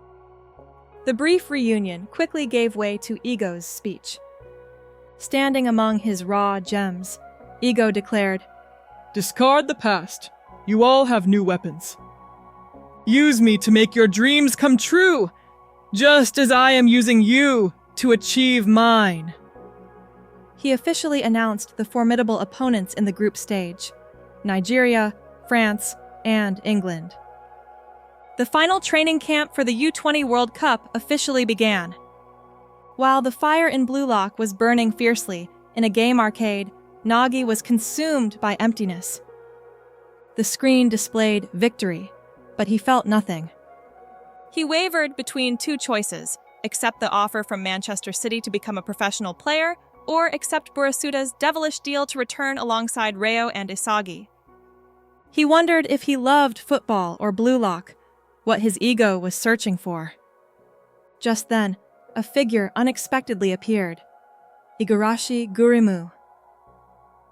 Igarashi, another Blue Lock failure, found Nagi in the internet cafe. They went to a park to talk. Igarashi asked directly. "Are you satisfied?" He shared his story. Igarashi's dream was simply to become a professional player, so he wouldn't have to inherit his family's temple. When he received an offer, he was satisfied, but Nagi was different. "With your talent, playing like that isn't enough, is it?" Igarashi added. When Nagi revealed the president's offer and his refusal, Igarashi exploded. He yelled in anger and envy. He accused Nagi of being Blue Lock's biggest traitor. Not for refusing the president, but for abandoning the egoist philosophy when he passed the ball in the decisive match against Barcha. In Blue Lock, everyone had to risk their lives, compete fiercely, and eliminate each other to rise. If a dream had to depend on others and was easily given up, then it was better to discard it. Igarashi grabbed Nagi's collar, his eyes blazing. "If I had your talent, no matter how pathetic or painful it was, I would aim for the #1 position in the world." Igarashi's fiery words, from a weak person but with a burning desire, struck Nagi's heart. He suddenly realized he had been wrong. He stood up, silently leaving Igarashi behind. A new, fiercer fire had been ignited in the cold heart of the genius. With only 1 day left before the opening match, Blue Lock's training ground was like a furnace. Isagi, in his new role as leader, pushed his teammates to their limits, even causing friction with Hiyori and Karasu due to his excessively high demands. Itoshi Rin also seemed annoyed by Isagi's center-of-the-universe attitude. In the midst of the tension, Burasuta appeared. He officially announced the 3 additional spots, revealing Itoshi Sai as the first. The remaining 2 spots would be decided through a parallel selection round called Saibi, with 300 talents from across the country.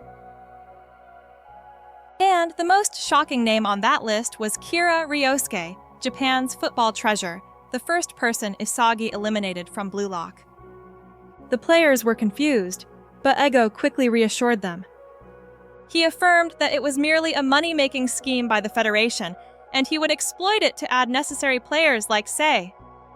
He declared that his philosophy would never change, and as long as his ego burned, he would not yield Blue Lock to anyone. Ego's words once again ignited the team's morale. That evening, Ego announced the starting lineup for the match against Nigeria. Meanwhile, outside the brightly lit Tokyo Dome Stadium, a figure silently approached. Nagi Seishiro. The Tokyo Dome Stadium erupted in the festive atmosphere of the U20 World Cup opening match. The commentator's voice boomed, announcing the starting lineup for U20 Japan, one by one. Goalkeeper Gagamaru Jin, defense Oliver Aiku, Ryu Jube, Nico Iki, two wings Shigiri Hayoma and Hayori Yo, midfield Karasu Tabado, Mikage Reo, and Bachira Maguru, two strikers Itoshi Rin and Isagi Yoshi. As each name was called, Nagi, wandering outside, sank deeper into his thoughts. He realized he had been wrong. Rio was no longer his sole motivation. Facing Isagi wasn't everything either. What he truly yearned for, what made his heart scream, was the intoxicating feeling of becoming the center of the world. The feeling of a god. A crazy decision flashed. Nagi dashed forward, breaking through the security barriers, trying to stop him. He infiltrated the VIP area and found Burasuta sitting there. Facing the money-grubbing Burasuta, Nagi, with the fiery gaze of one reborn, asked, "Hello, Mr. President, do you have a spot for me?" He took a deep breath and declared, I want to become the best in the world. I don't care if I have to crush Blue Lock itself. Meanwhile, on the field, the kickoff whistle blew. Isagi stood at the highest position in the attack, feeling a surge of energy. He exclaimed, "It's time to reach the top!" The battle to conquer the world has officially begun. The opening match delivered a classic showdown. Japan vs. Nigeria. In the stands, cheers were ready to erupt. And on the field, the warriors from the Blue Lock Academy were eager to embark on their campaign to conquer the pinnacle. As soon as the kickoff whistle blew, the Green Eagles of Nigeria gained possession. However, true to the spirit of Blue Lock, Isagi and Rin gave the opponent no second of rest. They immediately pressed relentlessly. The ball found its way to Kuso's feet. Nigeria's talented captain was unfazed. He performed a skillful dribble, elegantly escaping the encirclement and seizing the newly opened space to deliver a sharp pass to Bello, who was surging forward. Bello was no less skilled. With an artistic turn, he turned Bachira into an unwilling spectator. Without a wasted movement, the ball was passed with laser-like precision to Onagi's position. Although the pass was somewhat rushed, Onagi's ball control was still masterful, astonishing even an arrogant person like Ryu.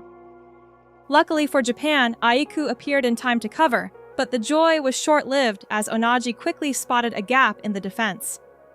He swung his foot, unleashing a deceptive shot, forcing Nico to use his face to block in a desperate attempt. The ball rebounded, floating in the air, then found its way directly to Karasu.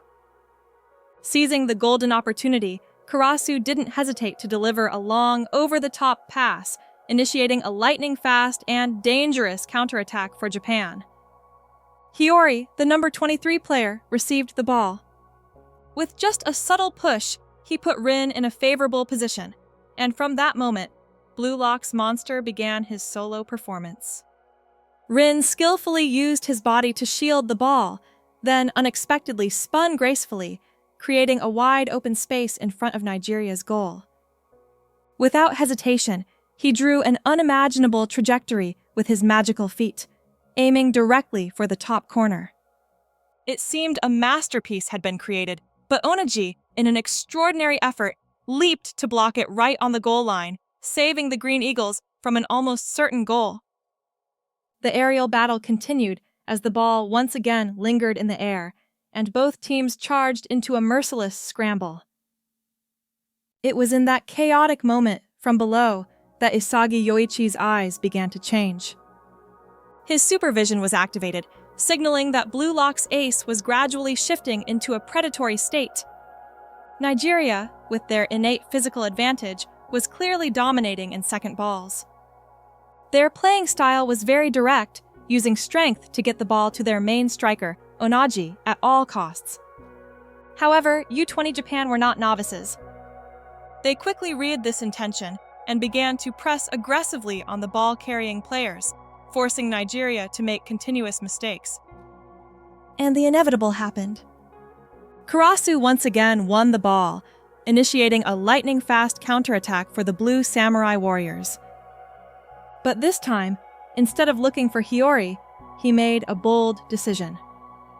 He passed the ball to the wing for Chigiri, completely surprising Nigeria's entire defense. Like a whirlwind, Chigiri began his familiar acceleration, leaving the blue-shirted shadows behind after just a few strides. He swung his foot, delivering a banana-shaped curling cross, sending the ball deep into the penalty area. Immediately, Onagi clung tightly to Isagi, assuming that the ultimate target of the pass was him. But Isagi was one step ahead of everyone. He clearly understood that Onagi's most terrifying weapon was his boundless movement, a perpetual motion engine that could appear at every hotspot, and to neutralize it, the only way was not to give him a chance to touch the ball.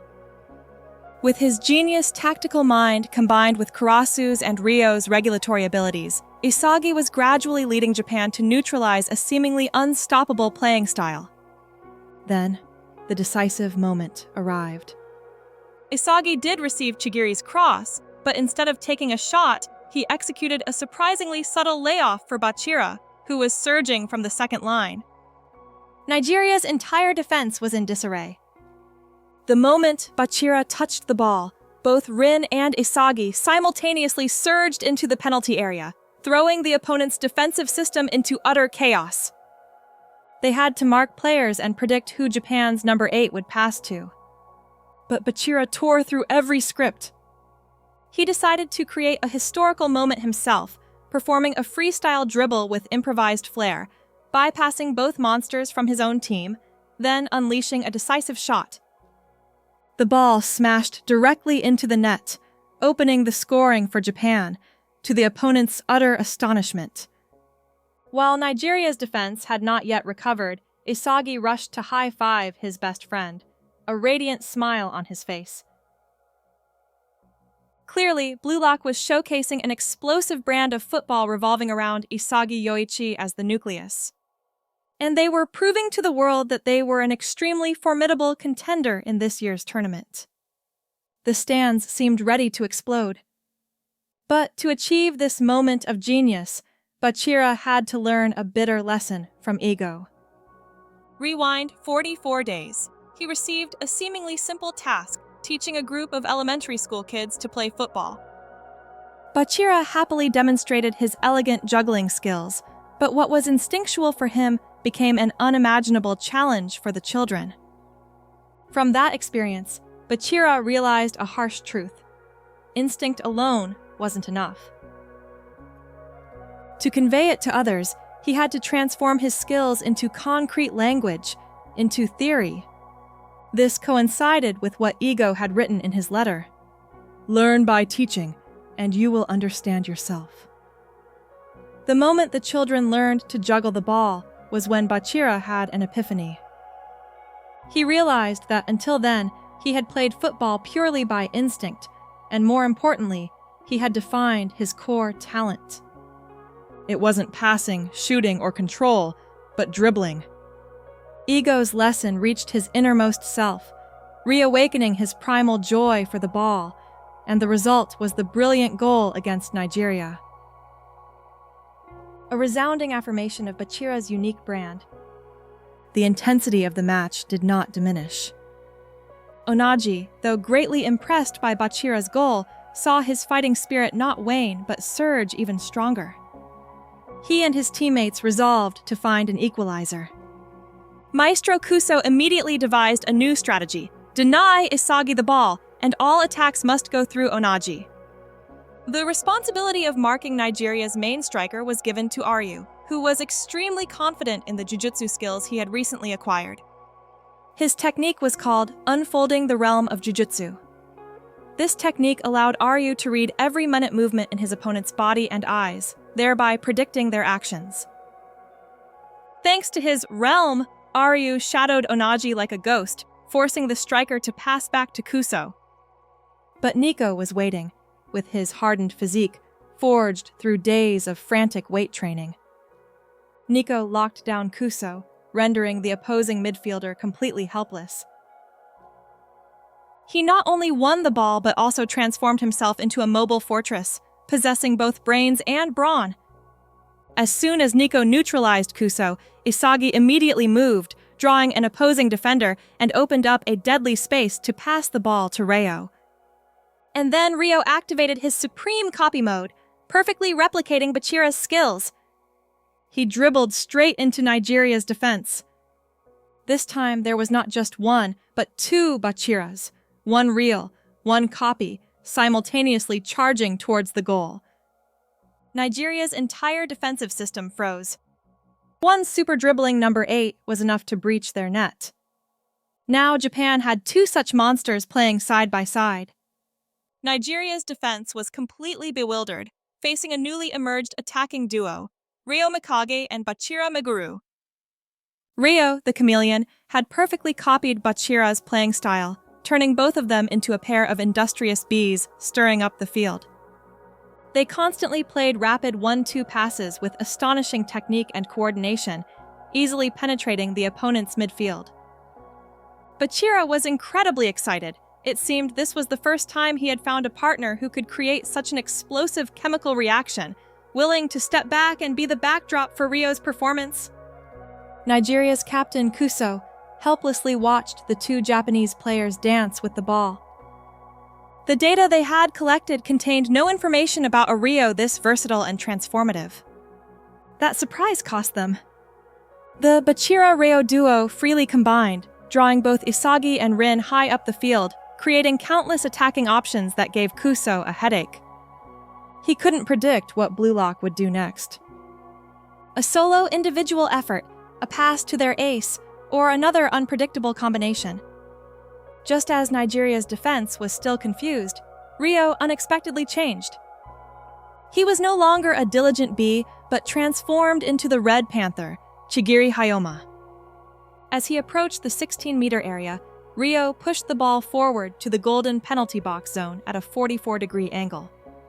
With the lightning speed copied from Kigiri, he easily bypassed the towering defender Obuanoa, leaving Bello, who was trying to cover, in astonishment. From that perfect position, Ryo unleashed a superb curling shot. The ball drew a beautiful rainbow arc, curving past the reach of all defenders and flying into the top corner of the goal. Nigeria's goalkeeper could only dive in vain, further enhancing Ryo's masterpiece. Japan took a 2-0 lead. After scoring, Ryo fell into contemplation. He felt an unprecedented excitement, a deep satisfaction in creating opportunities and finishing opponents himself. Was this the path he was truly seeking? A goal even grander than being Nagi's treasure? In the stands, fans erupted, while Chigiri was astonished by his teammates' ability to copy and evolve. The commentators couldn't believe their eyes. Blue Lock had truly transformed the face of Japanese football. In contrast to Japan's festive atmosphere, a heavy silence enveloped Nigeria's players. They were 2 goals down and completely unable to find a way to resist. It seemed Japan's strength far exceeded all expectations. As the entire team sank into despair, Onagi, with a confident smile, spoke up to reassure his teammates. He reminded them that they were all family, that they had come this far together from nothing, and that they had nothing to lose. Onagi's encouragement triggered a flashback, taking viewers back 12 years to an orphanage in Lagos. 4 boys, Kuso, Bello, Obuanoa, and Onagi, grew up there together. At that time, Onagi was a new, quiet, and solitary boy. Kuso tried to befriend him, saying they were all family, but Onagi remained silent. Until one day, when provoked, Onagi unexpectedly revealed his innate football talent. He dribbled with extraordinary speed and skill, easily bypassing all 3 friends. The climax came when Onagi pushed the ball into the air, used Obuanoa's head as a springboard to jump, and unleashed a powerful shot. From that moment, he not only integrated but also became the hope, the leader of his family. Back to the present, powered by shared memories, the four Nigerian brothers regained their fighting spirit. With faith and family strength, they were ready to turn the tide. However, their opponent was Blue Lock, where the power of ego reigned and the Demon King Isagi Yoichi awaited to extinguish all their hopes. The match between Japan and Nigeria was in the final minutes of the first half. Despite being 2 goals down, the Nigerian players' spirits had not collapsed. From the other side of the battlefield, Kuso, the team's brain, calmly reanalyzed the situation and bitterly realized their fatal complacency. He admitted that Blue Lock was the strongest opponent they had ever faced, but with the strength of brotherhood, they would never give up. In Kuso's eyes, the Japanese team was operated by 3 unshakable pillars. In defense was the wall Oliver Aiku, whose comprehensive vision and superior defensive skills had broken countless Nigerian attacks. Holding the midfield was the master of tempo regulation, Karasu Tabito, who used his composure and provocative words to shake the opponent's mentality, while completely controlling the flow of the match. But the most terrifying, the one behind it all, was the devious architect Isagi Yoichi. Kuso was stunned to realize that the entire game from the beginning had been in Isagi's palm. The Demon King had turned their main striker Onaji into prey, setting up fake attacking traps just to wear down their stamina and morale. Every Nigerian attacking move was calculated and neutralized by Isagi from its infancy. He not only read the opponent, but also placed absolute trust in his teammates, orchestrating one-on-one confrontations that were most favorable to his side. Isagi was the conductor of the Blue Lock Circus. Thus, he found the most perfect paths to victory. Determined to break this setup, Kuso decided to stake everything on their brightest star. A long, intentional pass was launched by Kuso, heading straight for Onaji's position. With an extraordinary leap, Onaji controlled the ball skillfully, leaving 2 Japanese defenders behind. That moment recalled the first time they played football together. As orphans, it was Onaji's innate talent that ignited the dream of becoming professional footballers for all of them. Kuso believed that with Onaji, every dream, no matter how grand, could come true. He was their beacon of hope, the one who had led all 4 brothers, Kuso, Onaji, Bello, Oboanoa, to the African Youth Championship title. Back to reality, with only seconds left in first half stoppage time, Kuso knew this was the last chance to rekindle the team's spirit. He clearly understood that Onaji's ultimate weapon was not only limitless stamina, but also his absolute dominance in the air. He launched an absurdly high cross, a ball that seemed impossible for anyone on the field to reach except Onaji. Isagi and Aiku tried to jump and intercept, but they could only helplessly watch Onaji soar in his own space. From above, Onaji arrogantly declared he would dethrone Demon King Isagi. But he had forgotten, or perhaps never known, that in Blue Lock's goal, there was no ordinary player. There was Gagamaru Jin, a goalkeeper with the instincts of a wild striker. In a short flashback, Gagamaru's special training under Igo Jinpachi's guidance was revealed.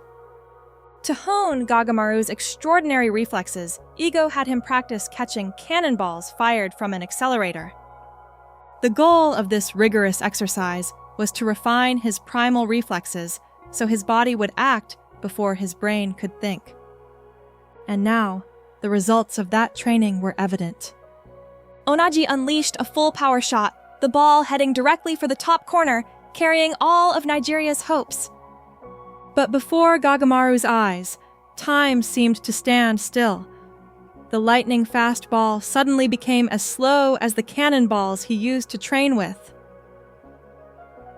His body reacted automatically. A hand reached out, mercilessly extinguishing the opponent's light of hope. Isagi saw that scene and smiled smugly. Immediately after the incredible save, the first half whistle blew. The stands erupted in excitement, while his teammates froze, realizing that the evolution of Blue Lock's monsters had surpassed their imagination. Japan confidently went into halftime with a 2-0 lead. 2-0 after the first half, an incredibly perfect result for U20 Japan. Blue Lock's strength had been proven on the world stage. However, the match was not over, and the real opponents had yet to appear. Would Isagi and his teammates maintain their advantage? And don't forget, Nagi Seishiro was ready to do anything to return, even if it meant crushing his former teammates. The real battle had only just begun. And today's video ends here. Thank you for watching. See you in the next summary of Blue Lock. For now, goodbye, and see you again.